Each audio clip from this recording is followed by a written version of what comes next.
नारायण प्रणाम गुरुदेव। हम्म।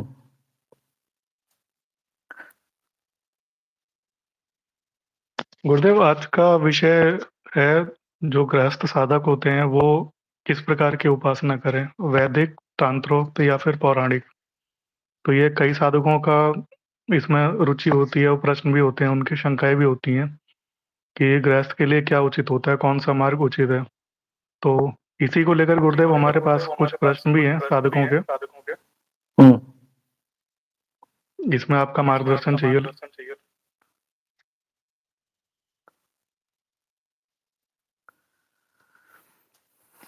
नारायण नारायण नारायण। तो आज हम चर्चा इस विषय पर करेंगे कि एक गृहस्थ उपासक के लिए कौन सी साधना पद्धति श्रेष्ठ है, क्योंकि ये एक बहुत महत्वपूर्ण विषय है और साधना के क्षेत्र में, आध्यात्मिक क्षेत्र में अग्रसर होने वाले अधिकांश साधकों के जीवन में एक समस्या निरंतर बनी रहती है, विशेषकर जो कर्मकांड के क्षेत्र में अग्रसर होते हैं उनके लिए। और मैंने ये देखा है कि कर्मकांड के अनेक ग्रंथ, पुस्तकें जो बाजार में उपलब्ध है, जिनके माध्यम से हम कर्मकांड करते हैं, यहाँ तक कि गीता प्रेस की जो पुस्तकें हैं, गीता प्रेस की पुस्तकों को मान्यता तो हम देते हैं, परंतु एक बात हमें यह नहीं भूलनी चाहिए कि गीता प्रेस जो है एक प्रेस है, वो छापखाना है, प्रकाशन है, वह कोई धर्म सभा नहीं है, ऐसा कोई समूह या संगठन नहीं है जो सनातन धर्म के संबंधित जो भी विषय रखे जाते हैं उससे संबंधित एकमात्र मान्यता प्राप्त कोई संस्थान नहीं है। तो इसीलिए जो श्रद्धालु होते हैं, जो ऐसे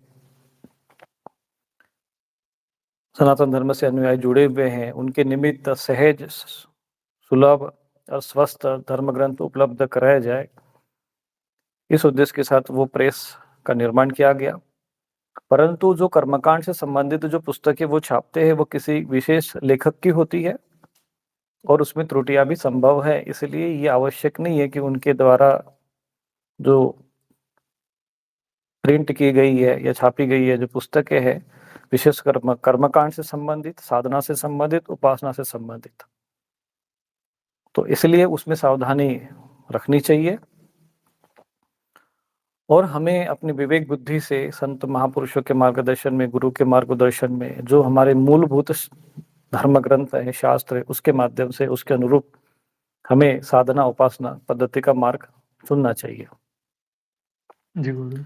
तो अधिकांश साधकों के जीवन में आपने देखा, मैं भी अभी कर्मकांड के क्षेत्र में कई पुस्तकों का अध्ययन किया और मैंने निश्चित ये निर्णय ले लिया है और मुझे ऐसा लग रहा है, क्योंकि मैंने कभी इस विषय पर गंभीरता से चिंतन नहीं किया था, परंतु अब जो त्रुटियां मेरे सामने आ रही है, जो दिख रहा है, तो मुझे ऐसा लगता है कि कर्मकांड की पुस्तकों का पुनः संशोधन करना मेरे लिए बहुत आवश्यक हो गया। केवल कवच स्तोत्र तक अब सीमित नहीं रहेंगे हम। जी गुरुदेव। नारायण बलि का भी जो मैंने देखा है, कर्मकांड की पुस्तकें हैं, त्रिपिंडी श्राद्ध की है, अन्य भी, इतना क्लिष्टता आ गई है। अब उसमें जो सबसे श्रेष्ठ जो विषय है, जो कर्मकांड के क्षेत्र में आता है, जो 16 संस्कार है, त्रिकाल संध्या ऐसा क्षेत्र है, ये तो साधना क्षेत्र हो गया, और नारायण बलि, त्रिपिंडी श्राद्ध आदि जो विषय है, तो ये सारे विषय, और उनमें देखा है कि मंत्रों का शुद्धिकरण उसमें नहीं है, और एक भेद उसमें जो होना चाहिए, एक जो विभाजन होना चाहिए, एक जो श्रेणी होनी चाहिए कि वो वेदोक्त है, पुराणोक्त है अथवा तांत्रोक्त है, ये एक उसमें विभाजन नहीं दिखाई देता है। अधिकांश मैंने देखा है कि कर्मकांड की जितनी पुस्तक है उसमें वेदोक्त मंत्र और पुराणोक्त मंत्र, और आवश्यकता पड़ने पर तंत्र शास्त्रों के भी मंत्र या श्लोक आदि विधि विधान उसमें जोड़ दिए जाते हैं, और हम लोग पढ़ते हैं तो जैसा हमें परिणाम, ये मैं नहीं कहता हूं कि भाई एकदम निष्फल ही है, परिणाम नहीं होते हैं जैसा कि लाभ होने चाहिए, परंतु कहीं ना कहीं इस विषय में हुआ है ऐसा कि जैसा लाभ हमें चाहिए, जैसा हम परिणाम चाहते हैं साधना का, जैसे कि दुर्गा सप्तशती का उदाहरण हम दे सकते हैं। अब दुर्गा सप्तशती का वर्णन कहाँ आता है? मार्कंडेय पुराण में। जी, बिल्कुल। मार्कंडेय पुराण के अंतर्गत आता है, तो पुराणोक्त पद्धति हो गई।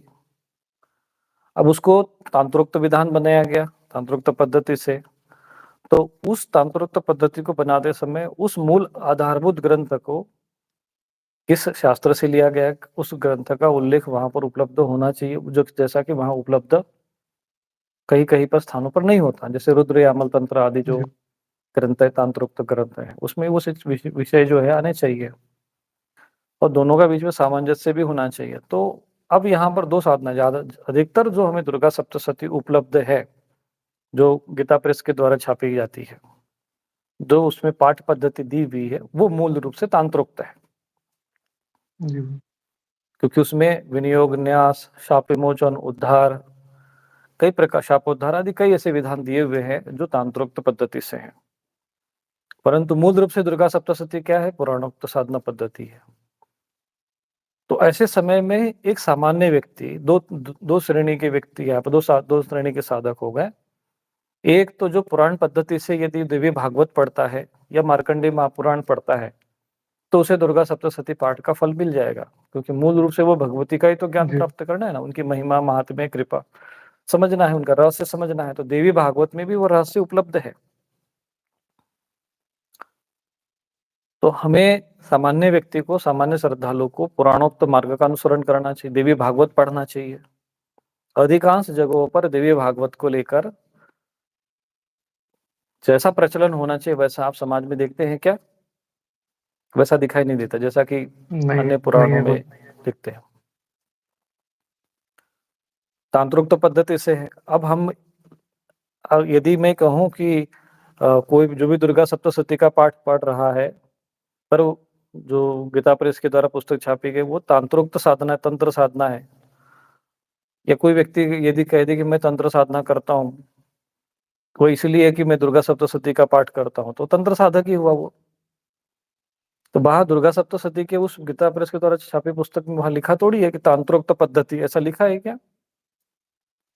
ऐसा विभाजन नहीं है, वहां पर लिखा नहीं, नहीं है उसमें मूल रूप में जो पृष्ठ पे होना चाहिए।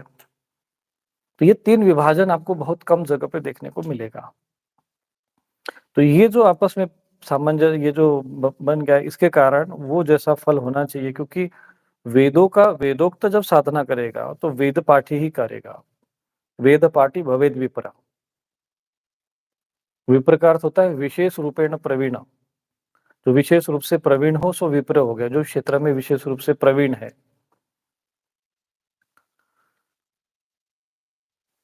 तो वो वेदों का अध्ययन करता है, वो उसके लिए अभ्यास करना पड़ता है, 12-12 वर्ष तक उसका ह्रस्व दीर्घ प्लुत आदि स्वरों का अभ्यास करता है, मात्राओं का ध्यान रखना पड़ता है, व्याकरण का अध्ययन करना पड़ता है, वो तब वो वेदों का पठन कर सकता है, वेदोक्त मंत्र का उच्चारण कर सकता है।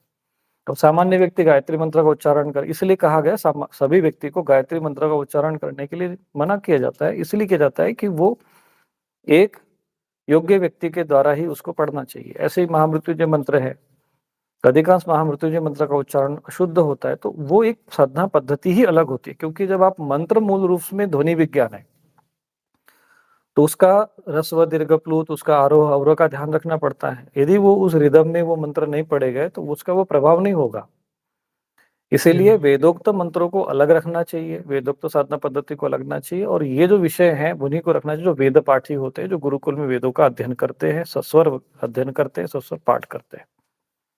इसीलिए सामान्य गृहस्थों को वेदोक्त साधना पद्धति, वेदोक्त उपासना से दूर रहना चाहिए। माना कि जो शुद्ध उच्चारण कर सकता है श्लोकों का, जैसे कि कुछ स्तोत्र का पठन कर सकता है, जैसा कि गणेश अथर्व शीर्ष के लिए मैं कहता हूँ, पढ़ सकता है, फिर भी उस पर ध्यान रखना पड़ेगा। कोई भी जो जी, साधारण जो श्लोक पढ़ रहा हो, जिसका शुद्ध उच्चारण अभी ठीक नहीं है या थोड़ा सा स्वर का भाव उसमें नहीं है, तो उसके लिए वेदोक्त उपासना ठीक नहीं है। वेदोक्त मंत्रों का उसको त्याग करना चाहिए। और अब दो ही उपासना पद्धतियां बचती है, फिर तांत्रोक्त। तांत्रोक्त पद्धति में आप जब जाएंगे तो तांत्रोक्त पद्धति में उसमें बहुत सारे विभाग होते हैं। उसमें आपको एक प्रकार से उसमें न्यास मुख्य रूप से उसका भाग होता है और आवरण पूजा इसका ज्ञान होना चाहिए। और यंत्र के बिना, यंत्र का ज्ञान प्राप्त किए बिना आप मंत्र साधना नहीं कर सकते। वास्तव में तंत्र साधना है क्या? तंत्र साधना है मंत्र और यंत्र के माध्यम से जो संयोजन करके जो साधना की जाती है वो तो मूल रूप से तंत्र साधना है। आई बात समझ में ये बात को? जी। ये अंतर समझना पड़ेगा तंत्र साधना का। बिना यंत्र के आप तंत्र साधना नहीं कर सकते हो। अब तंत्र साधना में भी मन जो वामाचार्य साधना है वो एक अलग विषय हो गया। पर जो मूल रूप से जो जिसको हम रुद्रयामल तंत्र के अंतर्गत आदि जिन साधनाओं का हम वर्णन देखते हैं तो उसमें देखना कि मंत्र के साथ-साथ उस मंत्र का विनियोग, ध्यान, न्यास, यंत्र विधान उसमें दिया होता है। जी, इसीलिए बिल्कुल। तांत्रोक्त साधना जब करना हो तो आपको इस विषय का ज्ञान होना चाहिए, किसी अच्छे गुरु के मार्गदर्शन में साधना करनी चाहिए। अब हमारे पास एक विषय और बचा है फिर, कौन-सा? पुराणोक्त। और आगे? पुराणोक्त साधना पद्धति। इसलिए वेदोक्त साधना उसको करना चाहिए जिसको वेद की ऋचाओं का सस्वर पाठ करना आता हो, ज्ञान हो। तो जी, तांत्रोक्त साधना उसको करना चाहिए जो साधना के क्षेत्र में जिसको कर्मकांड का अच्छा ज्ञान हो, तंत्र साधनों का ज्ञान हो। तो ये 2 साधना विशेष साधकों के लिए है। अब बचती है पुराणोक्त साधना। तो जितने भी स्तोत्र है, कवच है, ये साधना पद्धतियाँ पुराणोक्त साधना पद्धति है। इसीलिए मैंने इसको विशेष रूप से सार्वजनिक किया क्योंकि ये सरल है, सहज है, सबके लिए है। सामान्य व्यक्ति भी एक यदि अभ्यास करेगा तो वो राम रक्षा स्तोत्र का पाठ कर सकता है, राम रक्षा कवच का पाठ कर सकता है, वो चंडी कवच का पाठ कर सकता है, वो प्रयत्न कर सकता है क्योंकि ये पुराणों में, शास्त्रों में जैसे वाल्मीकि रामायण में, महाभारत में, अन्य पुराणों में जो इतिहास और पुराण में जो साधना पद्धतियाँ है, जो विधि-विधान दिया है, वो यदि आप करते हैं, उसके अनुसार जो साधन उपासना करते हैं, तो उसमें त्रुटि कम होती है, सरलता रहती है, सुगमता रहती है। इसीलिए प्रत्येक गृहस्थ को ये प्रयत्न करना चाहिए कि यदि वो नया है, साधक है, आरंभ कर रहा है, तो उसको पुराण पद्धति से ही, पुराणोक्त पद्धति से ही साधना आरंभ करनी चाहिए। और जो तांत्रिक साधना पद्धतियाँ हैं, वो बिना गुरु के मार्गदर्शन के नहीं करनी चाहिए। इसीलिए अब कई कई श्रद्धालुओं ने मुझसे कहा, वडवाना स्तोत्र स्वामी जी बताइए। कई लोगों को पता भी नहीं है कि वडवाना अपने आप में स्तोत्र नहीं है। नहीं है। लिख दिया गया उसको वैसे स्तोत्र कह के, वो स्तोत्र नहीं है, वो स्तुति नहीं है। उसमें आप कहीं पर भी कोई ऐसा वाक्य श्लोक नहीं देखोगे जिसमें स्तुति दी गई हो। स्तुति है उसमें? नहीं गुरुदेव, केवल मंत्र ही मंत्र मंत्र पूरा। है। हाँ, मंत्र ही है और तांत्रोक्त तो मंत्र है वो और उसको स्तोत्र कहा जाता है। सिद्ध कुंजी का अपने आप में बीज मंत्र उसमें दिए हुए। जी वो गुरुदेव। स्तोत्र तो है परंतु वो एक प्रकार से वो मंत्रोक्त साधना है वो। कैसे सबके लिए उपलब्ध करा दिया जाए उसको? इसीलिए मैंने इस विषय को गंभीरता से लिया और सर्वप्रथम ये मैंने प्रयत्न किया कि जो साधना पद्धतियाँ सबके अनुकूल है, सबके कल्याणकारी है, वो। अच्छा, अधिकांश हुआ क्या है, समाज में प्रचलन किन साधनाओं का अधिक हुआ है? तंत्रोक्त और वाममार्गी जो। तांत्रोक्त और वाममार्गी, बिल्कुल ठीक समझे। अधिकांश स्मशान में जाइए, कोई प्रेत सिद्ध करने की साधना, कोई पिशाच सिद्ध करने की साधना, तंत्र साधनाओं के प्रति। और तंत्र साधना क्या है? बहुत आकर्षक का केंद्र बनी है। और तंत्र जी साधनाओं गुरुदेव। के चक्कर में अधिकांश लोग अपना आध्यात्मिक मार्ग विनाश के मार्ग पर अग्रसर कर देते हैं। अध्यात्म मार्ग को विनाश का मार्ग बना देते हैं। हमें कोई अचानक कोई शक्ति मिल जाएगी, रिद्धि मिल जाएंगी, सिद्धि मिल जाएंगी। अब बताओ, भारत भूमि में ऐसे कौन से इतने बड़े रिद्धि सिद्धि प्राप्त सिद्ध महापुरुष है? जी एक गुरुदेव। भी ऐसा व्यक्ति मुझे मिल जाए कि जो वास्तव में तंत्र विज्ञान का ज्ञाता हो, तंत्र के उसके विधि विधान जानता हो और उसने तंत्र सिद्धि से प्राप्त की, तंत्र के माध्यम से उसने कोई साधना पद्धति प्राप्त की हो, तो कोई एक आध कोई बताए। जैसे उस किसी समय में पीताम्बरा पीठ में दतिया के स्वामी जी महाराज थे। वो तंत्र मार्ग से साधना करते थे। उन्होंने दतिया में पीताम्बरा पीठ की स्थापना की और राष्ट्र के लिए एक अपनी भूमिका भी उन्होंने निभाई। जो वास्तविक रूप से तंत्र के मार्ग से जो भी संत महापुरुष या साधक साधना करेगा, उसके पास इतनी अधिक ऊर्जा आ जाती है कि उस ऊर्जा का उपयोग वो राष्ट्र समाज के हित में प्रयोग कर सकता है। इतनी अधिक उसके पास व्यापक ऊर्जा आ जाती है। तो उस ऊर्जा को प्राप्त करना, उसको धारण करना, उसके लिए एक बहुत बड़े संयम की, साधना की, मार्गदर्शन की आवश्यकता पड़ती है।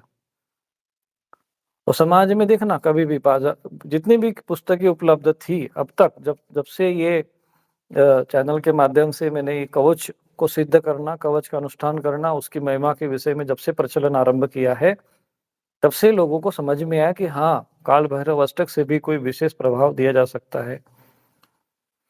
हम लोग राम रक्षा कवच भी पढ़कर हम विशेष रूप से साधना प्राप्त करके अपनी सुरक्षा प्राप्त कर सकते हैं। ये ज्ञात अभी प्राप्त हुआ। बजरंग बाण जी सरल गुरुदेव। साधना पद्धति है, पर वो भी अत्यधिक शक्तिशाली और तीव्र है। इसके पहले क्या होता था कि अधिकांश लोग कहते थे कि हमें कोई कोई अच्छा बस सिद्ध कुंजी का स्तोत्र बस दिखा के सिद्ध कुंजी का स्तोत्र, क्योंकि वो मेघनाथ को हम लोगों ने देख लिया रामायण में हवन करते हुए। जी, जी गुरुदेव। तो बस कोई हमको भी बड़ा लगता मंत्र है कि चाहिए बस लोगों कोई को। हवन कुंड जला दे और थोड़ा विविध स्वरूप बना दिया और थोड़ी इधर उधर की ध्वनि, मतलब कोई हवामंडल बना है और मंत्र पढ़े ऐसे ही, तो लगे कि हाँ, हम कोई बहुत बड़े विद्वान तांत्रिक है। अब मेघनाथ एक्यूरेट वही मंत्र पढ़ रहा था, ऐसा किसी धर्मशास्त्र में वर्णन नहीं है। जी गुरुदेव। वो तो चलो फिल्मांकन करने के लिए वो एक कोई भी मंत्र लेना था तो ले लिया, दिमाग में यही बैठ गया कि नहीं भाई यही मंत्र है। तो ये जो मूर्खताएं हमने पाल के रखी है, उसका दुष्परिणाम है कि हमें साधना का वास्तविक मार्ग अभी तक प्राप्त नहीं हुआ।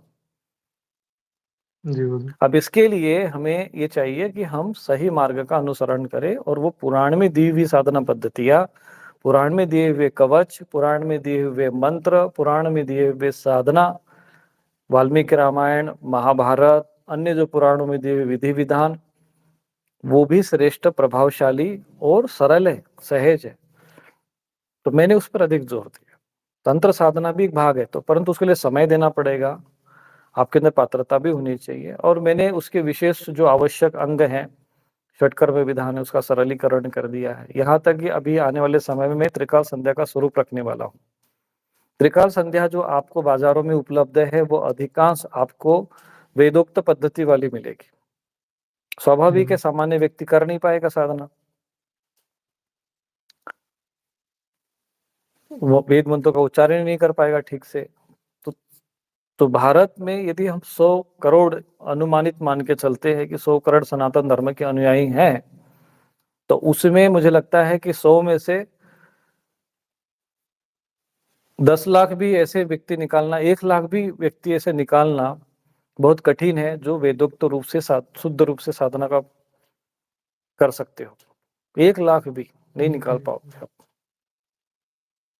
100 करोड़ में 1 लाख भी मिलना मुश्किल। तो इसीलिए हमने अब आने वाले समय में एक त्रिकाल संध्या पद्धति हम पुस्तक तैयार किए हुए हैं।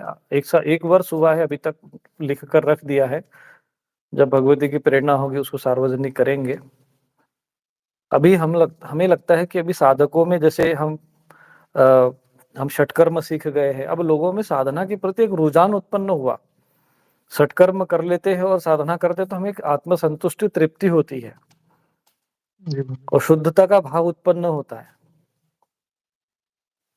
लगता है कि हाँ, वास्तव में हम कुछ कर रहे हैं।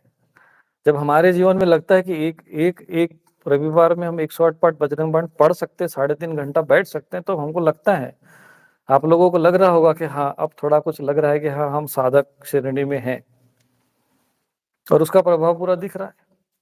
और प्रभाव यदि समाज में अगर उसका दिखा नहीं होता, तो इतनी जो छटपटाहट हो रही है बजरंग बाण पढ़ने से प्रेत उपासकों को, वो होती नहीं। जी गुरुदेव। तो प्रभाव तो पड़ रहा बजरंग है। बाण का तो बहुत बहुत बड़ा प्रभाव पड़ा है पूरे समाज में, सब जगह। नहीं, बजरंग बाण के अतिरिक्त जो काल भैरव अष्टक है, कई लोगों ने राम रक्षा स्तोत्र का प्रयोग किया है। लोगों को अब लाभ लग रहा है। राम रक्षा स्तोत्र पढ़कर अपना किसी ने तंत्र क्रिया कर दे तो वो तुरंत ही प्रयोग करे। और भारत भूमि में एक अभियान हमको छेड़ना है। ये मूल रूप से मेरा सूक्ष्म रूप से जो अभियान है, जो युद्ध है, वो ये सूक्ष्म शरीर का ही है। ये तो बाहर के शरीर, बाहर के क्रियाकलाप तो सिर्फ दिखावे के लिए है। असली जो युद्ध पृष्ठभूमि है वो सूक्ष्म शरीर है, और इसी सूक्ष्म शरीर को जी, प्रभावित करके सूक्ष्म शरीर को जो आत्माओं के सूक्ष्म शरीर जो प्रेत योनि में प्राप्त हो गए, उनको अपने वश में करके ये सब सारा तमाशा करने वाले जो समाज में लोगों को कष्ट पहुंचाने वाले जो नर पिशाच जो उत्पन्न हुए हैं ना, इनके विरुद्ध ही अभियान है बजरंग बाण। और ये हर गांव में आपको 100-200 हर क्षेत्र में, गांव में ही नहीं, एक श्रद्धालु अभी आज आए थे आश्रम पे, उन्होंने प्रश्न किया गुरुजी, और एक बाहर से कुछ श्रद्धालु छोटा एक और आया हुआ है जिसके ऊपर सब तंत्र क्रिया से बाधित था, वो अपनी तंत्र समस्या बाधा गांव का व्यक्ति बता रहा है।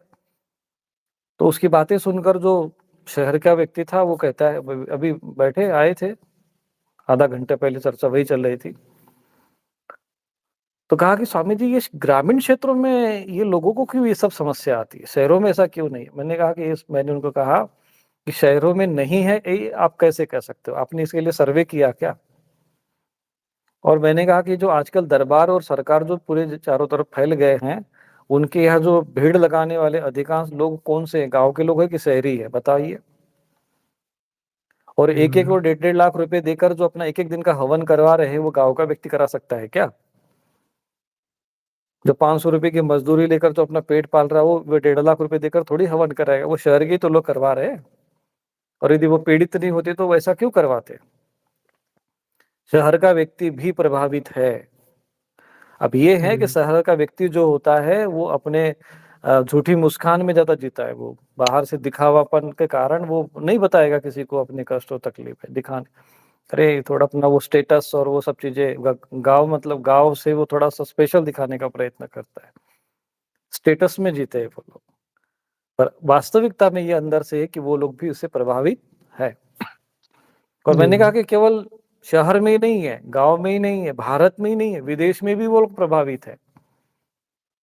अभी आप देखिए, एक बीबीसी समाचार, हिंदी समाचार इंटरनेट पे उपलब्ध होगा, उसमें आप सर्च मारिए पोप की पाठशाला में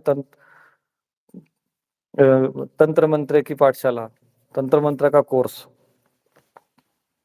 आप सर्च मारिए इंटरनेट पे, देखिए आपको समाचार मिलता है कि नहीं मिलता है।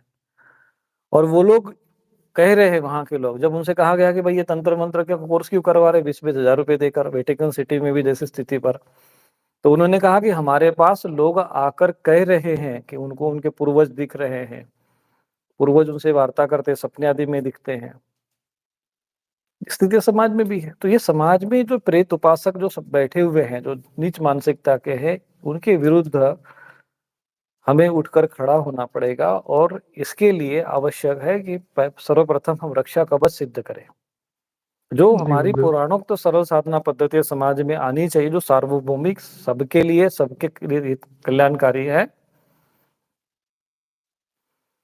वो साधना पद्धतियाँ यदि समाज में आ जाएगी, तो जो सज्जन वर्ग है, भक्त वर्ग है, वो सुरक्षित हो जाएगा, और ये सारी चीज़ें उस पे प्रभावित नहीं करेगी। राम रक्षा कवच पढ़ के वो अपना जल पी लेगा, तो भूत प्रेत पिशाच वालों का कुछ नहीं चलेगा। राम रक्षा कवच को पाठ करेगा तो उसको भूत प्रेत उसको देखना तो छोड़िए, उसको वार करना तो छोड़िए, देख भी नहीं सकते। जी बिल्कुल। तो कहने का तात्पर्य ये है कि ये सरल साधना पद्धतियाँ प्रभावशाली है। बस केवल उसका जो विधान होता है, उसका जो शुद्ध स्वरूप है, वो आपके सामने समक्ष रखा है। अनेक श्रद्धालुओं के समक्ष रखा है, उन्होंने किया है और लाभान्वित हो रहे हैं। और वो प्रभाव समझ में आ रहा है कि हाँ, इसमें प्रभाव है, नहीं तो 20-20 वर्षों से लोग भगवत गीता घर उसमें दुर्गा सप्तशती घर में रखे हुए थे, पाठ कैसे किया जाए समझ में नहीं आ रहा था। यहाँ तक कि दुर्गा सप्तशती के पठन में भी हमने शुद्धिकरण, सरलीकरण कर दिया, लोगों को प्रभाव तुरंत ही दिखाई दिया। तो जी, इससे यह सिद्ध होता है कि कहीं क्लिष्टता थी, कहीं व्यर्थता थी, उसको हटाया गया, बिल्कुल 24 कैरेट का सोना मिल गया। जी बिल्कुल। उसमें जो मिलावट थी, जो दूषितपन था, तो अनावश्यक चीज़ें हटानी पड़ेगी। तो इससे ये से इन बातों से अंतिम सार ये निकलता है कि हमें पुराणोक्त साधना पद्धति पर विशेष जोर देना चाहिए, विशेष महत्व देना चाहिए, उसी का अनुसरण करना चाहिए। यदि आपको तांत्रिक पद्धति से साधना करनी है, आप एक गंभीर साधक बनना चाहते हैं, तो किसी अच्छे गुरु के मार्गदर्शन में रहिए।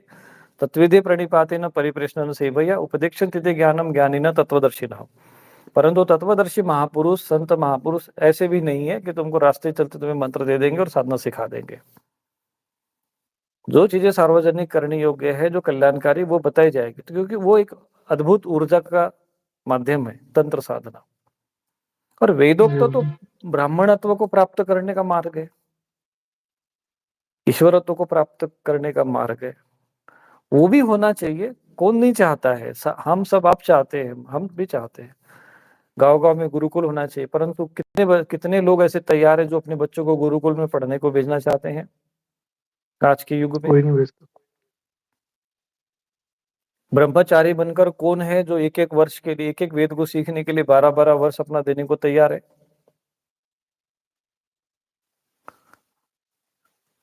आपने इतनी, सरकार ने लाखों करोड़ों रुपए विभिन्न प्रकार की योजनाएं लागू की, क्या किसी सरकार ने ये कहा कि हम अपने गांव में, हर प्रत्येक गांव में, प्रत्येक जनपद में हम एक गुरुकुल स्थापित करेंगे, वेद पर कोई अनुसंधान केंद्र खोलेंगे और जो भी वेद अध्ययन करेगा उसको हम नौकरी निश्चित करेंगे?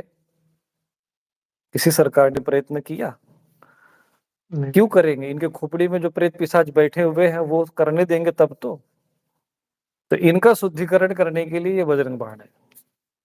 और जब ये शुद्धिकरण हो जाएगा तो वेदोक्त, आप पुराणोक्त से आप तांत्रोक्त में आए, तांत्रोक्त से फिर वेदोक्त में जाइए, ये क्रम बहुत सर्वश्रेष्ठ है। और कई कर्मकांडी वेद पाठी सीखते हैं, लेकिन उनका भी उद्देश्य साधना पद्धति है, ईश्वर को, ईश्वरीय ज्ञान प्राप्त करना नहीं है।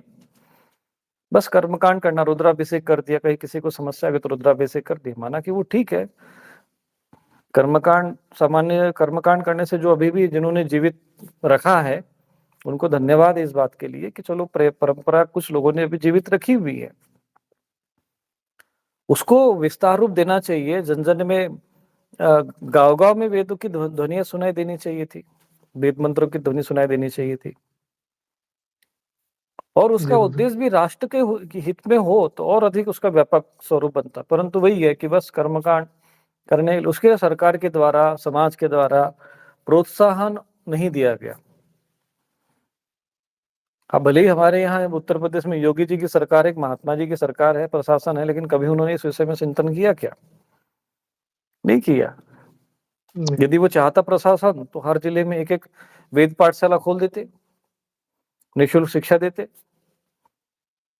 और हम लोग भी अगर उनको ये गारंटी मिल जाती कि आपको रोजगार मिलेगा, क्योंकि भाई आपको आपके ज्ञान की उपयोगिता होगी कहीं ना कहीं समाज में, तो निश्चित रूप से उनको व्यवस्था ही बना जाती है। और उसमें भी केवल जाति विशेष का भी भाव नहीं होना चाहिए था। ये भी शास्त्रों में ये भी विचार फंसा हुआ है मामला। आज तक हम लोग तय नहीं कर पा रहे हैं किसको यज्ञोपवीत पहनना चाहिए, किसको नहीं पहनना चाहिए, किसको पढ़ना चाहिए, किसको नहीं पढ़ना चाहिए। और केवल ये सारी समस्या 1 महीने में हल हो सकती है, 1 महीने में। ये सनातन धर्म के अंदर ये सारे जितना कचरा पट्टी है ना, केवल 1 महीने में समाप्त हो सकती है। यदि ये सारे विद्वान धर्माचार्य मन में अगर ये भाव उत्पन्न करे कि वास्तव में हमें सनातन धर्म की संस्थापना करनी है, जो शास्त्रोक्त पद्धति से जो सनातन धर्म है, ये भाव यदि सबके मन में आ जाए और केवल 1-2 महीने, 1 महीने तक यदि सघन भावना के साथ सब लोग मिलकर यदि इस पर चर्चा करें, और पूरा भारतवर्ष सब लोगों को, जैसे आज मैं अनुमति दे रहा हूँ कि सभी लोग लाइव में प्रश्न कर सकते हैं, चर्चा कर सकते हैं, ऐसा कुछ व्यवस्था बनाए, 1 महीने में समाधान हो जाएगा सबका। परंतु भाव ही नहीं है हृदय में कि सनातन धर्म का उत्थान हो। बस बोलना है धर्म की जय हो, अधर्म का विनाश हो, प्राणियों में सद्भावना, गौ माता की रक्षा हो, कहना है बस। तो इसीलिए फिर हम क्या करते हैं, अभी एक साधारण सा साधु में क्या करता, तो इसलिए हमने फिर हनुमान जी को ही खड़ा कर दिया। मैंने कहा चलो भाई हनुमान जी तुम ही संभालो, अपनी गदा जो है वो अपने निकाली बाहर। समझाने वाली जो स्थिति जो है समाप्त हो गई है। अब वो अपना काम कर रही है, गदा अपना काम कर रही, बस हनुमान जी को दे दिया, लक्ष्य मिल गया, गदा को लक्ष्य मिल गया। जहाँ अधर्म मिलेंगे वो सब अपने आप नष्ट होंगे। अब प्रकाश को उत्पन्न करने, प्रकाश को यदि हमें फैलाना हो तो 2 मार्ग है, या तो आप प्रकाश करिए, एक उपाय ये है, और दूसरा उपाय है कि अंधकार को मिटाइए। दोनों में से कुछ भी करिए। तो प्रकाश को उत्पन्न करना, प्रकाश करना, ये भी एक मार्ग है, लेकिन उसकी तरफ ध्यान कम है। तो उनका अंधकार को हटाओ तो बचेगा क्या? प्रकाश है। अधर्म हटेगा तो धर्म ही तो बचेगा। जी गुरुदेव। तो ठीक है ना, सरल मार्ग है। अब हम क्या जानते, धर्म क्या अधर्म है क्या? धर्मशास्त्रम धर्मस्य तत्वम निहितम गुहायाम।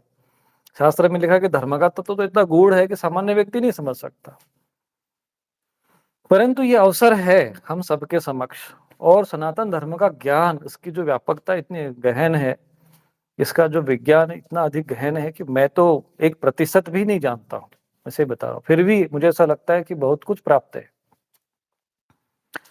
लेकिन यही है, प्रेत पिशाचों में है उलझा हुआ समाज है, साधु समाज भी उसी में उलझ के रहना चाहता है। एक व्यवस्थित सिस्टम से काम नहीं हो रहा है। तो इसीलिए अभी समाज को यदि अपना हित चाहिए तो वेदोक्त तांत्रोक्त ये दो विषय को थोड़ा बाजू में रखे, साइड में रखे, और पुराणोक्त साधना पद्धति पर अधिक महत्व दे। युग के प्रभाव से पुराण और इतिहास और पुराण को महत्व देना चाहिए। वाल्मीकि रामायण, महाभारत और अन्य जो पुराण ग्रंथ है उसमें जो साधना पद्धतियां हैं, संहिताओं में जो साधना पद्धतियां हैं, उस पर हमें विशेष महत्व देना चाहिए। वो प्रभावशाली है युग के अनुरूप आज की परिस्थिति में। जी गुरुदेव। गुरुदेव, एक प्रश्न आता है इसमें कि जैसे पौराणिक साधना पे महत्व देते हैं, तो पुराणों में जो स्तोत्र आदि वर्णित हैं, उनका रहस्य सबको ज्ञात नहीं होता। किसी में उसका विनियोग दिया है, किसी में नहीं दिया होता, या कई बार फलस्थिति भी पूर्ण रूप से वर्णित नहीं होती। तो उस स्थिति में अनुष्ठान उसका कैसे करे कोई गृहस्थ? अच्छा प्रश्न है। इसीलिए हमने ये प्रयत्न किया कि स्तोत्र में जहां पर विनियोग, क्योंकि देखो मैं भी ये सारे विषय रखने के लिए रख तो रहा हूं, लेकिन ऐसे भी लोग बैठे हुए हैं जो दूसरों का हित होना, जो जगत का कल्याण हो, लोगों का भला हो, ये भी नहीं चाहते ना। क्योंकि कुछ लोगों ने अपने राक्षस बैठा के रखे हुए हैं, तो इनके राक्षस भस्मीभूत नहीं हो जाएंगे। प्रेत पिशाचों की उपासना पद्धति की दुकानें घर घर और गांव-गांव में सजा के बैठे हुए हैं, तो वो समस्या उत्पन्न हो सकती है। इसीलिए ये समस्या समाज में उत्पन्न हो सकती है। वो भी विरोध में लगे हैं। बजरंग बाण के लिए भी कई लोगों ने विरोध किया। तो मुझे भी बड़ा गंभीरता, बड़े संभल कर ये सारे विषय रखने पड़ते हैं। तो कहीं किसी स्तोत्र का विनियोग उपलब्ध नहीं होता है, तो ऐसी परिस्थिति में उसके लिए संकल्प करना चाहिए। क्योंकि आप जब तक विनियोग नहीं करेंगे, संकल्प नहीं करेंगे, तो प्रथम आधार ही आपका व्यर्थ चला गया। जैसा कि आपने गाड़ी तो स्टार्ट कर दी, आपने गियर भी लगा दिया, परंतु आपने रेसर पर पैर नहीं रखा, तो फिर वही एक गाड़ी अब जैसी स्पीड में चाहते वैसे नहीं चलेगी। उसके लिए तो आप रेसर देना पड़ेगा। उसका एक सिस्टम है। तो हर चीज का एक सिस्टम बना है। गाड़ी चलानी है तभी भी उसकी एक व्यवस्था है। तो ऐसी साधना पद्धति भी एक व्यवस्थित सिस्टम है, व्यवस्था है, एक प्रकार का क्रम है उसमें भी। तो जब आपको ऐसा लगता है कि जब उसका भी विनियोग, ध्यान, न्यास, ये महत्वपूर्ण भाग है साधना के। हम पढ़ रहे हैं, संकल्प ही नहीं करते। पढ़ रहे, पुरुषचरण ही नहीं किया, अनुष्ठान ही नहीं किया, उसको सिद्ध ही नहीं किया, उसका विनियोग ही पता नहीं है। और विनियोग में भी शुद्धिकरण नहीं है। मैं आपको तुम्हें बता दूं कि कई मंत्रों शास्त्र में भी मैंने देखा, उसमें विनियोग अशुद्ध है, विनियोग ही अशुद्ध है। एक भी, मैं बता दूं, जितने भी मंत्र शास्त्र उपलब्ध हैं, मैं पूर्ण गारंटी के साथ कहता हूं, उसमें एक में भी अगर विनियोग शुद्ध नहीं, एक में भी विनियोग शुद्ध नहीं है, मैं चुनौती के साथ बोल रहा हूं। यदि मेरी बात असत्य हो जाए, असत्य से कोई सिद्ध कर दे, तो मैं क्षमा मांगने को भी तैयार हूं, और मैं ये सब बंद कर दूंगा, ज्ञान देना लोगों को। पूरे मंत्र शास्त्र में एक विनियोग सही शुद्ध नहीं, एक जगह भी विनियोग शुद्ध नहीं है। ऐसी मूलभूत त्रुटियां करते हैं ये लोग। तो ऐसी परिस्थिति में हमें संकल्प करना चाहिए, क्योंकि बिना संकल्प के न तो स्नान, ध्यान, जप, कर्म निष्फल माने जाते हैं ना, शास्त्र में लिखा है। जी बिना संकल्प के ये सब कुछ निष्फल है। तो ऐसी परिस्थिति में हमें पाठ करते समय संकल्प करना चाहिए। यदि विनियोग उपलब्ध नहीं है, विनियोग है, तो उसका शुद्धिकरण लाने का प्रयत्न करें। तो अभी मैंने जो स्तोत्र वगैरह रखे उसमें विनियोग की शुद्धिकरण लाने का प्रयत्न किया है। अब धीरे-धीरे जो अन्य विद्वान समाज है वो इन सब चीज़ों को समझ रहे हैं। वो लोग भी शुद्धिकरण लाने का प्रयत्न कर रहे हैं। और स्तोत्रों में भी कहीं-कहीं शुद्धिकरण, जैसे चंडी कवच में भी स्त्री और पुरुष का भेद नहीं किया जाता था। स्त्री भी जब चंडी कवच पढ़ रही है तो स्त्रियों को तो बिल्कुल धर्म शास्त्रों से और साधना उपासना से तो विमुख ही कर दिया था। आधी आबादी तो ऐसी चली गई थी। तो जी उनके लिए गुरुदेव। थोड़ा-सा आज हमने पहली बार चिंतन दिया कि जब भार्याम रक्षोतु, जब ये महिला भी है, स्त्री भी है, तो भार्याम रक्षोतु भैरवी कैसे बोलेगी? प्रथम बार ये चिंतन दिया कि तुम्हारा भी अधिकार है। और त्रुटियाँ हो रही है समाज में, कितनी भयंकर त्रुटि थी। जो अर्गला कवच, अर्गला पढ़ते थे, अर्गला स्तोत्र पढ़ते थे, जी गुरु। उसमें कितनी भयानक त्रुटि थी कि नहीं? जी गुरुदेव। पत्नी मनोरमाम देही वाली जो थी, जिनके पास हर पत्नियां कोई हैं वो भी पढ़ता है। प्रार्थना कर रहे भगवती से, पत्नी दीजिए, और एक तो है ही है, दूसरी और आनी चाहिए। स्त्री भी तो पढ़ रही है, साधु सन्यासी भी सन्यासी पढ़ वो रहे भी हैं। पढ़ रहा है और दिमाग किसी का भी नहीं गया। सोच लो, ध्यान किसी का भी नहीं गया, परिवर्तन करने का किसी ने नहीं सोचा, उसमें सुधार करने का प्रयत्न किसी ने नहीं किया, संशोधन करने का प्रयत्न नहीं किया किसी ने। सारे धर्माचार्य थे भारत भूमि में, किसी के ध्यान ही नहीं गया। इससे ये सिद्ध होता है कि हमने साधना के प्रति, उपासना के प्रति गंभीरता से उसको महत्व नहीं दिया, गंभीरता उसमें नहीं थी। गंभीरता होती, उसको होता तो इन त्रुटियों पे ध्यान जाता। तो मैं आज कर्मकांड के क्षेत्र में, तंत्र शास्त्र के क्षेत्रों में, मंत्र शास्त्रों के क्षेत्रों में मैंने ये सब देखा। अब मुझे पता नहीं कि ये सब चीज़ों का विषय क्यों, किस प्रकार से हुआ, लेकिन जब से मैं हिमालय से आने के उपरांत ये सब चीज़ों का जब मैं अध्ययन करने लगा, चूँकि मैं भी ये सब त्रुटियाँ करता था। परंतु ये जब 2017 के उपरांत जो परिवर्तन आया, तो वो अद्भुत परिवर्तन सिद्ध हुआ। और मुझे ऐसा लगता है कि ये दैवीय शक्ति है, दैवीय जो सत्ता है, जो ऋषि सत्ता है, मुझे इस ये सब बोलने के लिए, ये सब करने के लिए प्रेरित कर रही है। लगता भी नहीं है जी कि गुरु। सत्यता भी यही है। वो लगता तो मैं ऐसा कह रहा हूँ आप लोगों के समक्ष, पर सत्यता यही है कि ये सब वहाँ से हमें प्रेरित किया गया इसके लिए, तब हम ये बोल रहे इतने विश्वास के साथ। तो ये जो सुधार आएगा, उसके उपरांत जो श्रद्धालु सज्जन सात्विक साधक है, जो रक्षा कवच करेगा, तो एक परिवार अपनी सुरक्षा करेगा। तो ये जो कचरा पट्टी जो धर्म के नाम पर जो फैली हुई है समाज में, ये साफ हो जाएगी। क्योंकि यदि राष्ट्र को बचाना है तो आपको धर्म को बचाना पड़ेगा, ये सूत्र सदैव ध्यान रखना है। जी गुरुदेव। क्योंकि यदि आपने राष्ट्र का निर्माण तो कर दिया, परंतु यदि वो धर्म के आधार पर खड़ा नहीं हुआ, तो वो राष्ट्र का क्या करोगे फिर? उसका आधार धर्म होना चाहिए। राष्ट्र को तो गुरुदेव धर्मनिरपेक्ष बना दिया है हाँ? लोगों ने, इस चक्कर में और धर्म का अपमान कर, राष्ट्र को तो धर्मनिरपेक्ष बना के और धर्म का अपमान कर रहे हैं। वो षड्यंत्र है ना, समाज हमारे साथ जो है वो षड्यंत्र है। धर्मनिरपेक्ष कौन है? भारत भूमि में एक भी व्यक्ति ऐसा दिखा दे जो धर्मनिरपेक्ष हो, मैं उससे साथ शास्त्रार्थ करने को तैयार हूं। मैं सिद्ध कर दूंगा कोई भी एक धर्मनिरपेक्ष नहीं हो सकता। मैं सिद्ध कर दूंगा इस बात को, कोई भी धर्मनिरपेक्ष नहीं हो सकता। ये तो एक छद्ममय शब्द है, ये छद्म रूप शब्द है। और आने वाले समय में जब भी मुझे कभी अवसर मिला, तो इस पर मैं कानूनन रूप से भी इस पर चर्चा करूंगा। तो ये तो हमारे साथ छल हुआ है ना। और ये धर्मनिरपेक्ष बनाते बनाते हम लोगों के हालत में ये हो गया कि आज यदि हमें किसी को माथे पर तिलक लगाना हो, तो हमें लज्जा आती है, भय लगता है। लगता है कि नहीं लगता है?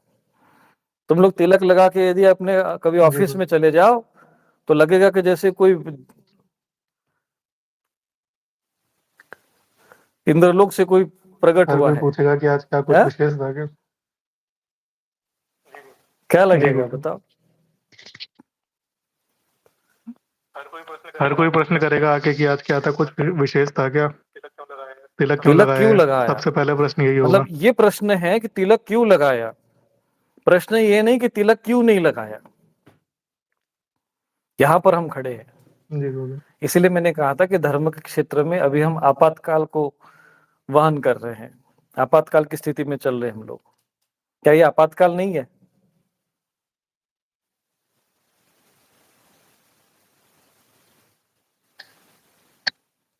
कहने का मेरा तात्पर्य ये है कि हमें ये चीजें समझनी है, तो धर्म के क्षेत्र में हमें वो विषय समझना है। तो ये जो विषय है, ये कहीं ना कहीं जो त्रुटियां हुई उसमें सुधार करना है। तो आप न्यास, विनियोग, ये सब चीजें विषय सीखिए। सरल नहीं समझ में आता, सरल हिंदी में संकल्प करिए। अच्छा, दूसरी बात क्या आ रहा है कि बहुत से लोग कहते हैं संस्कृत में है, और संस्कृत में भी इतना कुछ लिख दिया जाता है कि फिर वो पहले तो गोत्र ही पता नहीं है। तो कई प्रश्न, कई समस्या जो आ रही थी जी हमारे संकल्प में, त्रुटियां कई जगह पर थी। मैंने देखा कि जैसे किसी के मोबाइल नंबर तो कोई डायल कर, मोबाइल तो सबके पास पता हो, लेकिन कंट्री कोड पता ना हो। ठीक है, क्या हाल जी। होगा? कंट्री कोड गलत डाल देगा तो क्या होगा? रॉन्ग नंबर होगा। मोबाइल नंबर तो सही है, कॉल पर किसी और पे कंट्री जाएगी कोड कि पता रॉन्ग होना नंबर चाहिए लगेगा। ना। तो ये स्थिति बन गई है। तो कहने का तात्पर्य ये है कि गोत्र यदि हमारे साथ संकल्प में गोत्र का उल्लेख कर रहे हैं, अभी मुझे किसी ने बताया गोत्र, जब भी मुझे कोई गोत्र बताता है तो यदि आज के समय में, मैं बता रहा हूँ भारत की जो स्थिति, हमारे देश में जो सनातन धर्म के अनुयायी उनकी स्थिति ये है, यदि 1 लाख लोग हमारे सामने खड़े कर दिए जाए तो उसमें से 10 और 20 लोग केवल ऐसे मिलेंगे जिनके गोत्र पता हो शुद्ध रूप से। ये स्थिति है। ये यहाँ पर हम खड़े जी हैं इस समय। और ये पतन हम एक दिन में नहीं हुआ है, बहुत हजारों वर्षों की स्थिति, धीरे धीरे धीरे इस स्थिति में खड़े हो गए हम। और शायद इसीलिए ये मेरे माध्यम से ये सारी देवी सत्ताएं प्रेरित कर रही है कि आज हम इस विषय को सोचे, गोत्र के विषय में सोचे और वैकल्पिक मार्ग खोजने लगे। किसी ने कहा कि नहीं, विवाह करते समय गोत्र पता नहीं है तो बोल दो कश्यप गोत्र है। मैंने एक दिन पंडित जी से पूछा, मैंने भाई तुम पुरोहित से पूछा, मैंने विवाह करा रहे थे, तो बोले जब उनको गोत्र पता नहीं तो क्या करते? बोले हम कश्यप गोत्र बता देते। मैंने कहा कि चलो वधु को पता नहीं, वर को पता नहीं तो क्या होगा? बोले उसको भी गोत्र बता देंगे कश्यप। मैंने कहा कि उसका भी गोत्र कश्यप, इसका भी गोत्र कश्यप, समान गोत्र में विवाह करा देते हो? तो मैंने कहा कि समान गोत्र में विवाह का विधान है हमारे धर्मशास्त्र में। अब तो हो गई बोलती बंद। ये स्थिति है। तो हमारे पुरोहित जी वर्ग गुरुदेव। इस स्थिति में जी रहे हैं। तो ये सुधार यहाँ लाना पड़ेगा। तो हमें गोत्र के क्षेत्र में जब पता नहीं तो उसके लिए हमने समाधान दिया। समस्याएं तो बहुत है, समाधान देने का प्रयत्न करना चाहिए। तो मैंने समाधान दिया कि आप उसमें माता पिता के नाम का उल्लेख करें, अपने नाम का उल्लेख करें, अपने गांव का उल्लेख करें। इस प्रकार से रह गया। कहा जम्बूद्वीप रह गया, भरतखंड है। कहाँ भरतखंड है भाई? कौन सी जगह भरतखंड रह गई है? जनपद है, जिला है, भारतवर्ष है। अब भारतवर्ष भी, भारत कहना भी बड़ा मुश्किल है। हमारे देश का नाम भारत तो है, परंतु अब उसके लिए भी भारतवर्ष उसमें जी आता गुरुदेव। है। तो ये जो चीजें हैं वो थोड़ा सा सुधार करना पड़ेगा। कहीं ना कहीं हमें समय काल परिस्थिति में सुधार करिए।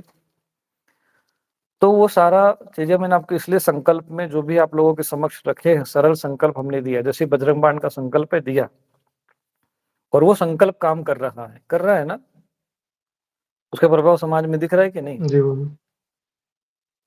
जब दिख रहा है। पाकिस्तान पढ़ रहा है, जब भूख से व्याकुल पाकिस्तान तो पढ़ रहा है बजरंग बाण। तो जब वहां तक पहुंच गया है तो हम मानकर चलना चाहिए कि स्थिति व्यापक है। कहने का तात्पर्य ये सब चीजें है। तो ऐसे परिस्थिति में यदि कोई साधना करते समय में संकल्प सरल रूप से करे, वो सारा विधान हमने वेबसाइट पर उपलब्ध करा दिया है। धीरे धीरे जो अन्य वेबसाइट है वो भी लोग सुधार कर रहे हैं। अपने स्तोत्र में जो उन्होंने पहले लिखा उनको समझ में आ गया है।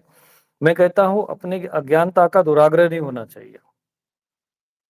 अज्ञानता है तो उसके प्रति दुराग्रही नहीं बनना चाहिए। मूर्ख लोग जो होते हैं अपने अज्ञान के प्रति दुराग्रही बनते हैं।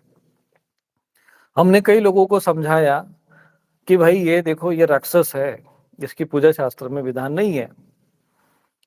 नहीं, वो पकड़ के बैठे हम इसी को पूजेंगे। अभी कल हमने तो आप लोग किसी ने मुझे भेजा एक दिन स्क्रीनशॉट किसी पत्र का, समाचार पत्र का, कि वो कोई अंडे को ही वो कुल देवता मान के बैठे थे, काकर बहरा उसी को पूज रहे हैं डायनासोर के अंडे। देव जी। जी गुरुदेव। तो ऐसी ऐसी जो कुरीतियां, मूर्खता है, अज्ञानता का जो दुराग्रह मन में नहीं रखना चाहिए। अज्ञानता भी कोई, उसका भी कोई आग्रह होना चाहिए क्या? उसको भी पकड़ के रखना कोई बुद्धिमानी है? जहां ऐसा लगे कि नहीं यहाँ पर अज्ञानता है, उसमें सुधार कर दीजिए। हित होगा समाज का, राष्ट्र का, सबका हित होगा। सबके हित में अपना हित समझ लीजिए। सर्वे भवन्तु सुखिनः, इस भाव पे खड़े हो जाइए और वसुधैव कुटुंबकम को स्वीकार कर लीजिए, तो आप आगे इसी परंपरा पर। अब या तो आप राक्षस परंपरा में चलिए जो दूसरों का शोषण करके स्वयं का उत्थान चाहता है, या ऋषि परंपरा में चलिए। तो हमें ये सुधार करना पड़ेगा। धीरे धीरे लोग आध्यात्मिक होंगे, फिर वो स्वाभाविक रूप से जो आध्यात्मिक है, आज जो है हिंदी में पढ़ रहे, फिर संस्कृत में भी सीखेंगे। कम से कम करे तो सही। बिल्कुल ही समाप्त हो गए, क्या चाहते हैं कि जी भारत गुरुदेव। में बिल्कुल कोई दिखना ही नहीं चाहिए? मतलब ये सोच लो कि आज अगर कोई तिलक लगा के आ जाए तो उसको प्रश्न करते, क्या बात है भैया तिलक लगा के आ गए? अरे प्रश्न ये होना चाहिए था कि क्या बात है कि आज तुमने तिलक लगा कर नहीं है। सही है ना? ये जी होना गुरुदेव। चाहिए था ना सब प्रश्न।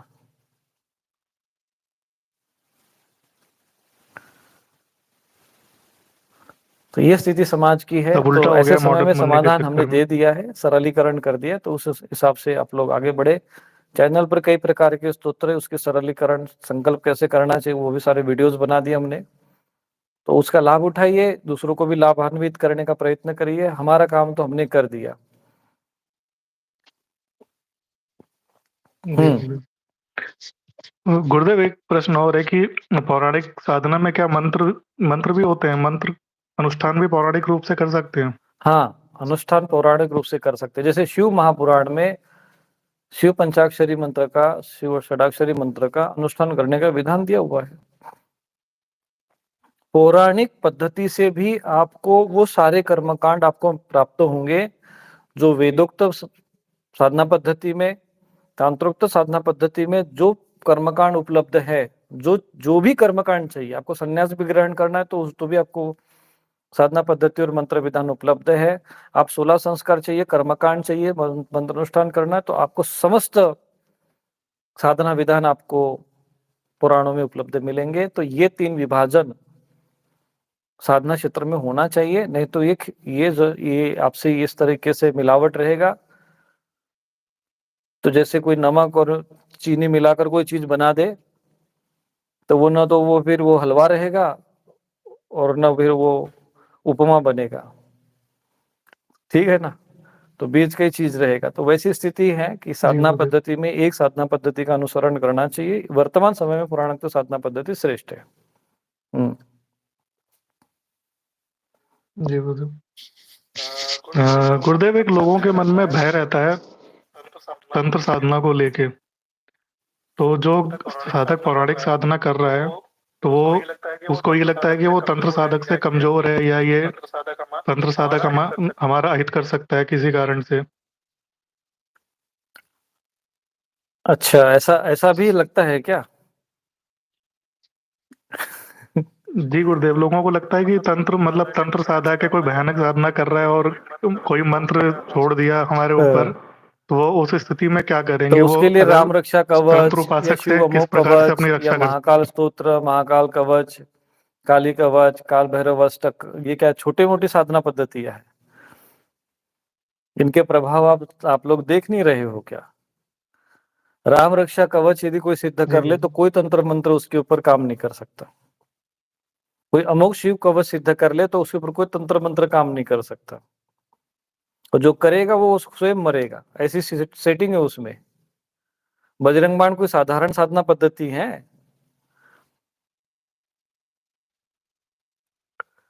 तो आपकी सुरक्षा के लिए तो जी। कवच है। हाँ, आप किसी का अहित नहीं कर सकते हो, परंतु यदि कोई आपका अहित करने का प्रयत्न करेगा तो उसे दंडित करने के लिए भी ये देव शक्तियां सदैव आपके साथ खड़ी है। बस आपको उस समय में, किस समय में कौन सी साधना करनी चाहिए, बस इतना ज्ञान आपको चाहिए। बस इतने ज्ञान की आवश्यकता है। जैसे देवताओं में होता है ना, कौन सा देवता किस कार्य के लिए, विभिन्न देवता का उद्देश्य विभिन्न कार्य के लिए, विभिन्न कार्य है, इसलिए विभिन्न देवताओं का विधान बनाया गया है। एकम सत विप्रा बहुधा वदंती, सत्य एक ही है, स्वरूप एक ही है, परंतु विभिन्न कार्यों के लिए वो अलग अलग रूपों में उनका विस्तार हुआ है। तो पुराणोक्त साधना पद्धतियां किसी भी प्रकार से तंत्रोक्त पद्धति से कम शक्तिशाली और प्रभावशाली नहीं है। और जो वेदोक्त तांत्रिक त्रुटियां होने का जो दोष जो होता है, जो दुष्परिणाम होता है, वो पुराणोक्त साधना में उतना अधिक नहीं है। माना कि आप दोष वहां भी लगेगा, जब आप ज्यादा ही त्रुटि करोगे तो दोष तो लगेगा, परंतु सरलीकरण है।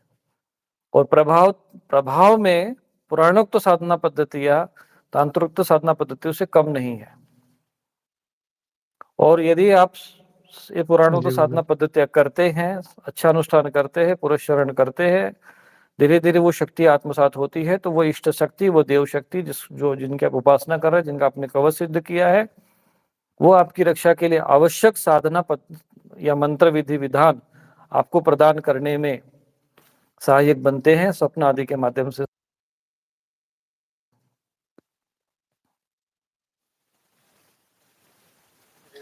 जी गुरुदेव।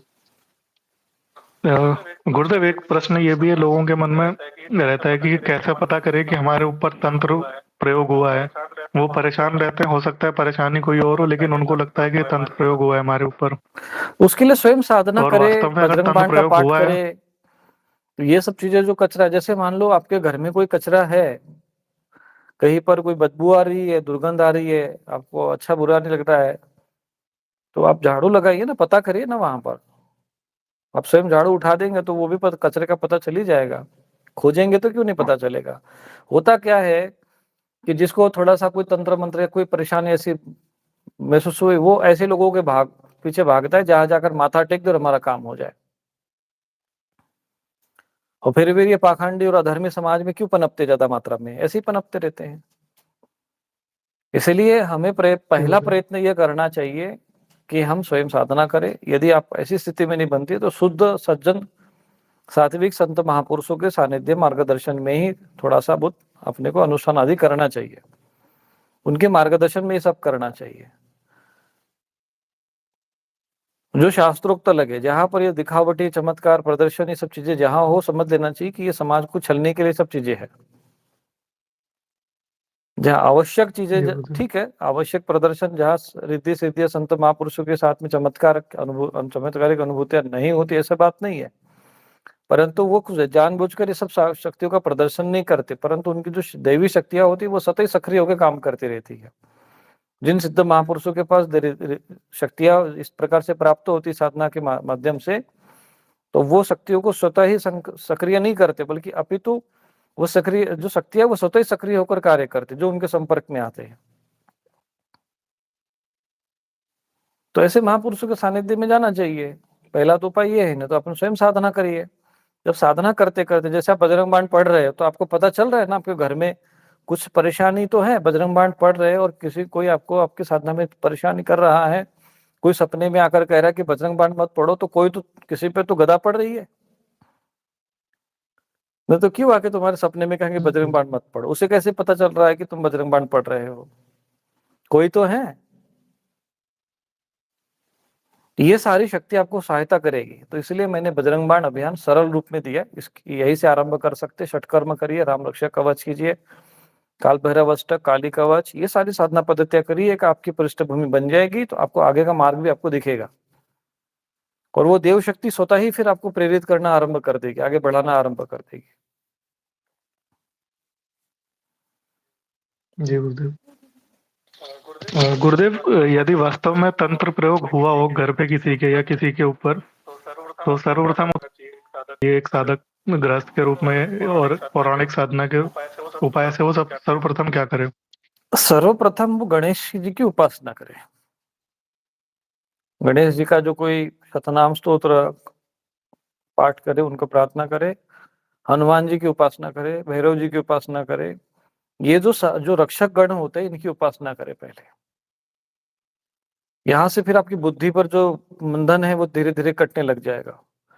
इनकी उपासना करें, क्योंकि ये जो गण होते हैं, जो वीर रूप में हैं, गणेश जी भी वीर रूप में हैं, भैरव जी भी वीर रूप में, हनुमान जी जो वीर रूप में हैं, इनकी उपासना करनी चाहिए, वीर शक्तियों की उपासना करनी चाहिए। वो मार्गदर्शन करते फिर आगे। ये द्वारपाल एक प्रकार के होते हैं। यहाँ से फिर आपको मार्गदर्शन मिलेगा। केवल आप उपासना करते हो, जैसे हनुमान चालीसा हम पढ़ रहे हैं पुरस्चरण पूर्वक, और ये साधना पद्धतियां करते समय कोई भी स्तोत्र लीजिए आप, तो आपको सही सरल लगता हो। कोई भी ले लीजिए ना, सब एक ही है। आपकी प्रकृति का कोई भी ले लीजिए, उसका पुरस्चरण करिए पहले आप। आपको ये लग रहा है कि इन सब समस्याओं से हम परेशान हैं, तो इसका एक सरल उपाय ये है कि आप कोई भी मंत्र के चक्कर में मत पड़ जाता, क्योंकि उसके लिए मर्यादा होती है, उसके लिए विधान है, उसके लिए दीक्षा चाहिए, फिर गुरु चाहिए, उसके साधना पद्धति सब कुछ है। आप कोई भी स्तोत्र ले लीजिए, आप रक्षा कवच ले लीजिए, कोई राम रक्षा कवच लीजिए, बजरंग बाण ले लीजिए, काल भैरव अष्टक लीजिए, कोई भी स्तुति ले लीजिए। आप स्तुति करोगे तो उसका आप एक पुरस्चरण करो।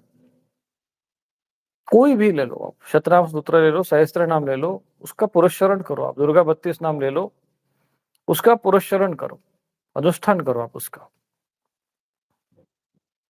और जब आप पुरस्चरण 1, 2, 3 पुरस्चरण करके देखिए, आपको निश्चित रूप से यदि तंत्र क्रिया आपके साथ है, कोई बाधा है, दैवीय बाधा है, कुछ भी समस्या आपके जीवन में है, शारीरिक, मानसिक कोई भी समस्या है, तो आपको कहीं न कहीं आपको वो देव शक्ति समाधान देना आरंभ कर देगी, क्योंकि आपने उनकी उपासना की है, आपने उनकी स्तुति की है। तो वो देव शक्ति का दायित्व बनता है कि वो आपके कष्ट का हरण करे। शोक, मोह, लोभ, कोप, ताप नाशनम, ये तो उनका स्वरूप है उनका। आपके शोक का, दुख का, ताप का, जी, कष्टों का नाश करना, ये देव शक्तियों का कार्य है। आप कोई भी साधना पद्धति ले लीजिए, कोई भी स्तोत्र ले, जो आपको अनुकूल लगता हो, जो आपको सरल लगता हो, जो आपको सहज लगता हो, कोई भी साधना पद्धति, और उसका पुरस्चरण शुरू कर दीजिए, उसका अनुष्ठान शुरू कर दीजिए। जब आप करोगे, विघ्न बाधा आएगी, बाधाएं उत्पन्न होगी, थोड़ी समस्या आएगी। कई लोग क्या करते हैं, थोड़ा बहुत साधना पूजा पाठ करते हैं, तो ये जो कुछ समस्या जो घर में पहले से रहती है, थोड़ा बहुत उनको विघ्न उत्पन्न कर देती है, तो उनको ये लगता है कि हम जो ये बजरंग बाण कर रहे हैं, या हम जो अनुष्ठान कर रहे हैं, इसके कारण ये समस्या उत्पन्न हो रही है। समस्या ये बजरंग बाण पढ़ने से नहीं उत्पन्न हो रही है, समस्या पहले से आपके घर में है। वो केवल ये हो रहा है कि जो चीजें वो बाहर, वो अंदर है, वो खलबलाहट उनमें हो रही है, वो उखड़ के बाहर आई है। तो कोई भी स्तोत्र, कोई भी साधना पद्धति लेकर आप साधना करेंगे, तो उसका समाधान आपको प्राप्त होना आरंभ हो जाएगा। कुछ भी ले लीजिए, कुछ तो पता चलेगा आपको। कोई ना कोई बाधा होगी, कुछ ना कुछ चीजें होगी, कुछ बुद्धि शुद्ध होगी, सब कुछ मार्ग खुलना आरंभ हो जाएगा। एक बार में न हो तो दूसरी बार करिए, दूसरी बार में तीसरी बार करिए। कम से कम 4 पुरस्चरण करना चाहिए, और उसके बाद आपको गुरु भी अच्छे मिल जाएंगे, मार्गदर्शन, और प्रार्थना करिए जो भी आपकी समस्या, जो भी बाधा हो, उस इष्ट देवता से संकल्प के साथ। और इस प्रकार से जब आप साधना करेंगे, तो निश्चित रूप से आपको कोई ना कोई मार्ग मिलेगा, और आपका समाधान होगा। ये बिल्कुल सरल और स्पष्ट समाधान है। और नहीं तो दूसरा समाधान ये है, आप जाइए इन दरबारों के पास, सरकारों के पास जाइए, जहाँ प्रेत पहले से गड़े सड़े हैं, और माथा टेकिए, और अपना समय, अपना जीवन, अपना धन नष्ट करिए। ये भी एक समाधान है जो आजकल चल रहा है प्रचलन में। तो ऐसे पर जाने वाले लोग हैं, तो वो ये इस मार्ग पे चलते हैं, जिनकी बुद्धि विपरीत होती है। और जो सन्मार्ग पे चलते हैं, वो देवता के मार्ग पे चलते हैं। कुछ लोग कहते हैं, महाराज हमें तामसिक उपासना क्यों नहीं करनी चाहिए? क्योंकि वो विनाश की तरफ ले जाती है। तो विनाश का मार्ग है, वो बुद्धि का विनाश कर जी, देती है, गुरु। जीवन को दुर्गति में ले जाती है। इसीलिए मना किया जाता है। इसलिए देव मार्ग का, देव उपासना का मार्ग चुने, पुराणोक्त मार्ग चुने, उसका पुरस्चरण करे। ये सरल और सहज और सात्विक और स्पष्ट मार्ग है, आपकी समस्याओं का समाधान है ये। हम्म।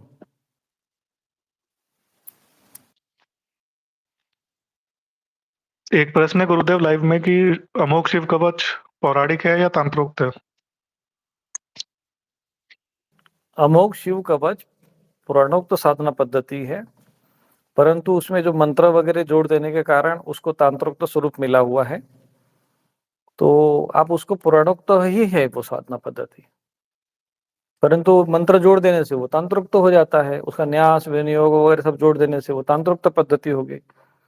तो जो अभी हमने जैसा भी गीता प्रेस की पुस्तक में छपा हुआ था उसी का ही हमने शुद्धिकरण करते हुए उसको तांत्रोक्त पद्धति में ही हमने उसको दिया हुआ है।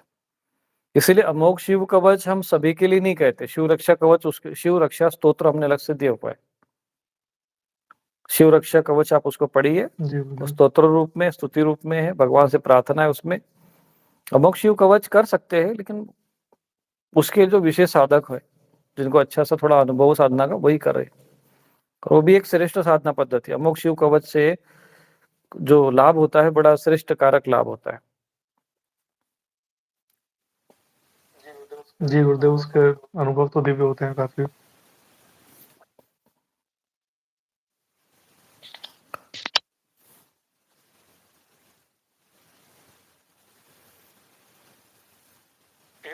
एक गुरुदेव प्रश्न है, कवच और रक्षा मंत्र, इन दोनों में क्या भेद है और कब किस समय किसका पाठ करना चाहिए? कवच और रक्षा मंत्र। सर्वप्रथम हमें कवच से ही आरंभ करना चाहिए, जो पुराणोक्त पद्धति से है वो कवच से आरंभ करना चाहिए। फिर मंत्रों का क्षेत्र तो उसके उपरांत आरंभ होता है। जो हम उपासना आरंभ करें, पहले उपासना को फिर साधना में परिवर्तित कर सकते हैं। तो अभी ये विषय है कि साधना पद्धति यदि हमें आरंभ करना है, उपासना मार्ग से आगे बढ़े, उपासना में साधना की क्षमता है। अब जैसे तुमने एक प्रश्न किया था कि कई साधकों के मन में होता है कि नहीं, कोई बहुत बड़ा कोई तंत्र क्रिया कर रहा है तो हम भी कोई बहुत बड़ा तांत्रिक अनुष्ठान करें, हम भी शमशान में जाकर घाट पे बैठ कर कोई शमशान में किसी जलती चिता में आहुति दे, हम भी तंत्र क्रिया करें उसका तंत्र काट करने के लिए। ये भाव उत्पन्न होता है, हम भी कोई बहुत बड़ा मंत्र जपे, ऐम ह्रीम क्लीम चामुंडा विच्चे जैसा, कोई मेघनाथ जी जैसे हवन कर रहा है वैसा हम भी करना शुरू करें बड़ा सब। तो एक जो विभत्स रूप और ऐसा जो रूप बनाकर जो हम लोग साधना करना चाहते हैं, परिणाम शून्य निकलता है उसका। सहज सरल रहिए, भगवान विष्णु की तरह शांताकारम भुजग शयनम रहिए, लेकिन जब आवश्यकता पड़ने तो उनके प्रखर सुदर्शन चक्र भी चलाना आना चाहिए। क्या सुदर्शन चक्र में वो क्षमता नहीं है क्या? तो ये सरल साधना पद्धतियां पुराणों में उपलब्ध हैं। मैं आपको बता रहा हूँ कि जितना मैंने साधना पद्धति आपको उपलब्ध कराई है वो 1-2% ही है जो पुराणों में। यदि हम प्रयत्न करें तो प्रतिदिन हम स्तोत्र साधना, लेकिन मैंने भी सोचा कि ज्यादा अधिक बताने से क्या फायदा, आज ये करेंगे वो करेंगे, लेकिन जो जो साधना, जो समस्या है हमारे जीवन में, आवश्यकता के अनुसार जो जो समस्या आती है उसका लगभग लगभग जितने भी स्तोत्र कवच दिए वो सब कुछ आ चुके हैं। अब इसके अतिरिक्त किसी को और भी चाहिए तो आप उसमें बस केवल विस्तार बढ़ाना है। वो जो जो लोग ज्ञान का संचयन करना चाहते हैं, दूसरों को ज्ञान प्रदान करना चाहिए, उनके लिए है। परंतु जन समाज के लिए जितना आवश्यक स्तोत्र कवच है वो हमने वेबसाइट पर दे दिए। swamirupesh.in वेबसाइट है, उसमें स्तोत्र दिए हुए अभी उपलब्ध है। सब आप लोग उसको लाभ उठाइए, और आने वाले समय में आवश्यक लगेगा तो बताएंगे और भी साधना पद्धतियां। जहां जहां मुझे आवश्यक लग रहा है, जैसे जैसे लोगों की जी समस्या गुरुदेव। लग रही है, जैसे जैसे परिस्थितियां हो रही है, हम बता रहे हैं। और आने वाले समय में 2-3 अभियान हमारे हैं जो इस दिशा में हमें आगे बढ़ेंगे। वो त्रिकाल संध्या का है, यज्ञ का है। अब उसके लिए थोड़ी अनुमति मिल जाए और वो परिस्थितियां बने तो फिर ये सब ज्ञान भी हम उपलब्ध कराएंगे। प्रयत्न तो हम उस दिशा में कर रहे हैं, परंतु ये जो असुरत्व और प्रेतत्व जो समाज में जो फैला हुआ है, इसका भी दबाव प्रभाव पड़ता।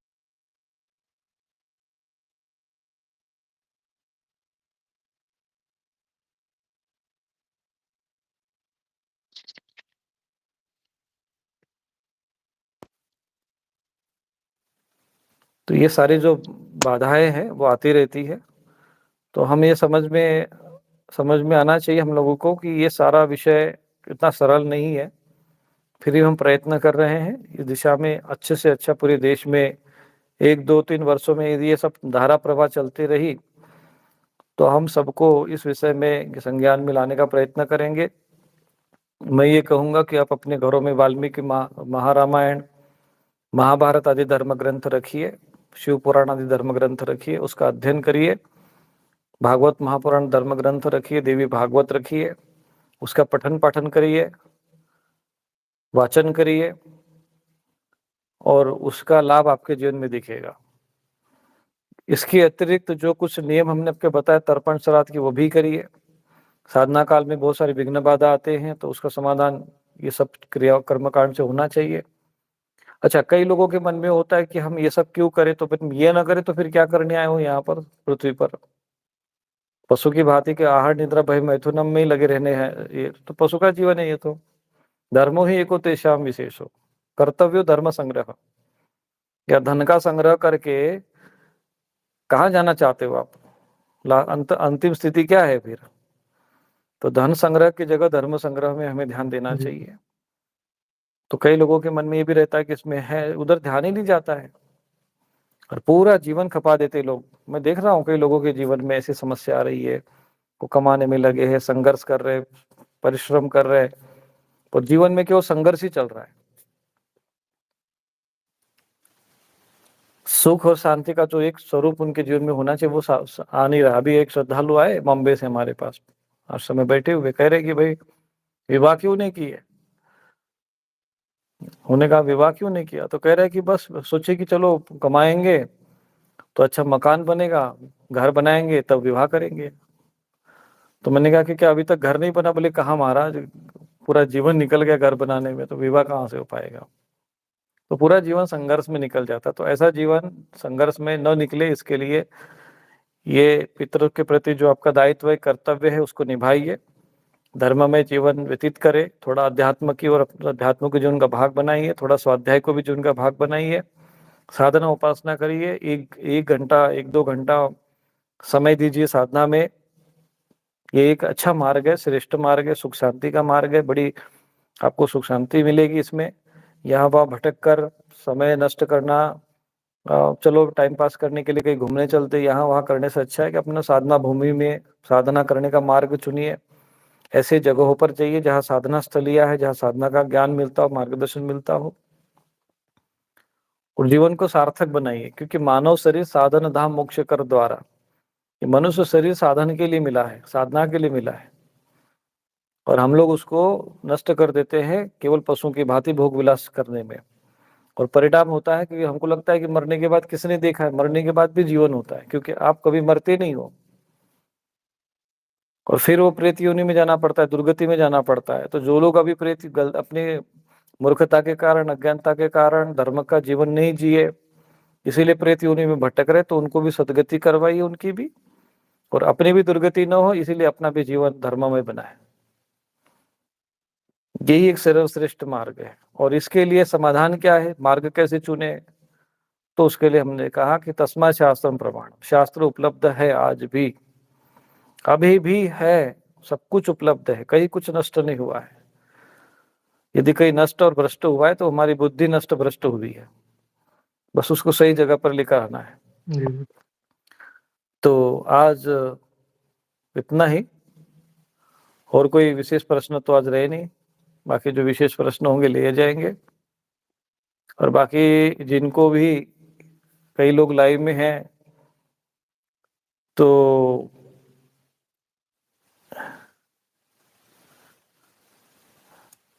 अब देखिए लाइव में ऐसे भी श्रद्धालु जुड़े हुए हैं विभिन्न प्रकार के। तो आप जो है, जो भी आपके प्रश्न हो, शंकाएं हो, समस्याएं हो, तो उसके लिए आप लोगों को नंबर दिया हुआ है स्वामी रूपेश्वरानंद आश्रम की ओर से 7607233230 पर आप भेज सकते हैं। और वेबसाइट है swamirupeeshwaran.in, आप उसके माध्यम से स्तोत्र, साधना पद्धति या नए अपडेट आपको मिलते रहते हैं।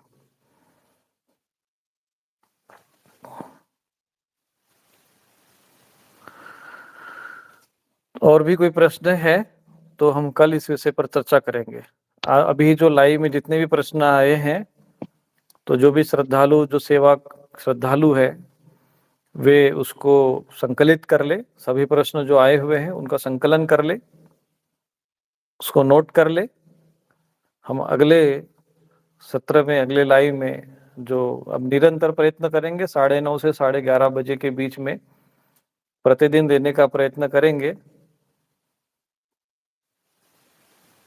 तो आप थोड़ा समय जो भी है इसको नोट होने के उपरांत फिर आगे इस पर चर्चा की जाएगी, लोगों की समस्याओं पर भी चर्चा की जाएगी।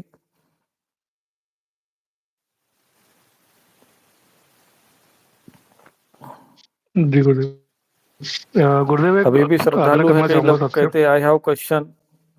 अब हिंदी में बोलेंगे तो हिंदी में लिखा करे भाई, प्रश्न हिंदी में, हिंदुस्तान में है तो थोड़ा हिंदी में लिखा करे।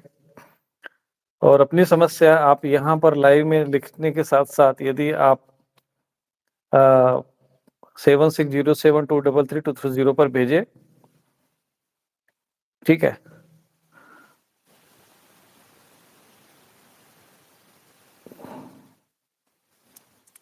Narayan, I can not right Hindi. तो हिंदी आती नहीं तो राइट नहीं करना है तो लिख लीजिए, पर सीखिए ना।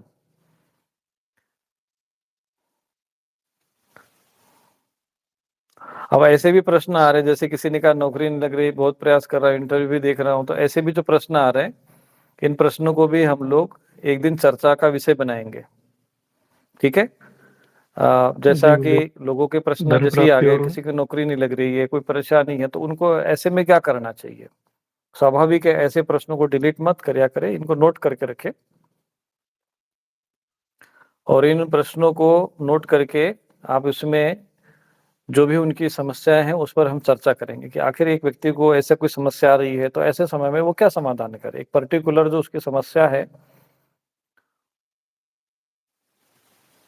उसको हम उपलब्ध कराएंगे। और इसके अतिरिक्त जो आने वाले समय में त्रिकाल संध्या का विषय हमने बताया है या अन्य भी जो साधना जो आवश्यक है वो भी सारे विषय हम रखेंगे। और आश्रम के माध्यम से भी कुछ सेवाएं चलती रहती है, वो भी आपको swami-rupeeshwaran.in वेबसाइट पर आपको उपलब्ध हो जाएगी। थोड़ा सा वेबसाइट को भी देख लिया करें। जो नई श्रद्धालु है वो जो पुराने जो चैनल पर वीडियोस बने हुए हैं उसको भी देखा करें।